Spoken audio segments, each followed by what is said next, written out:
Francesca Witzburg here. Today we're going to talk about how to start a business. So if you're an entrepreneur or you're thinking about starting a side hustle, this one's for you. The first step in starting a business is really picking the business. So figure out what goods and services you're going to sell. Number 2, pick a name. Picking a name is more complicated than it actually seems because you're picking a business name that you're most likely going to use as your consumer-facing brand. And whenever names are used as a brand, yes, they are your trademarks. The word trademark is a legal definition. It is a source identifier. In other words, it's a name that distinguishes your goods and services from those of other people and your competitors.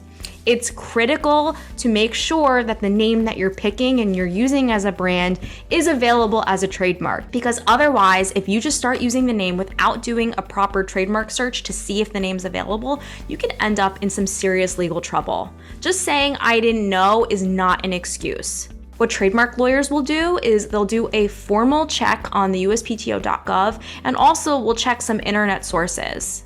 This type of search is called a preliminary search. It's very high level. It's just used to check to see if there's any major issues out there. Note that a trademark attorney's search is much different than you going on USPTO.gov yourself and just typing in the mark.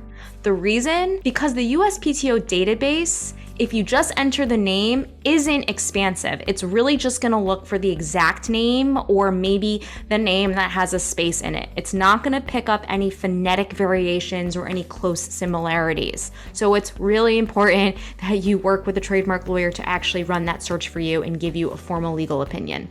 Once you pick the name, register that name as a trademark. Without a registration, your rights are only limited to the geographic region where you're using. Yes, that's a mouthful, so let me repeat that in different words. In other words, your mark is only protected where you are physically doing business. Now, what the heck does that mean for online businesses or for people and brands who have a business online? Yes, it's confusing, and whenever you think confusion, think $, expensive legal bills, because you'll have to battle that out with someone in case of a demand letter or in case you get sued over a name. The way to get around that is by having a federal trademark registration. So when you file the application and it registers, the US gives you a presumption of rights in all 50 states. Now, it's rebuttable, meaning someone can say, no, you actually don't have rights in all 50 states. And that's where the geographic location comes into play. But with a federal registration, yes, it is more definitive that you have ownership of your name. So if anyone has told you thus far not to register your trademark, do not listen to them. This is important stuff. Register your names. Step 3 is to incorporate. The reason why we incorporate businesses is to protect ourselves personally from liability. So without a business entity being formally incorporated, if we do business as ourselves and something goes wrong or someone gets hurt from a product or service we're offering, they could sue us personally. They could come after your assets, your home.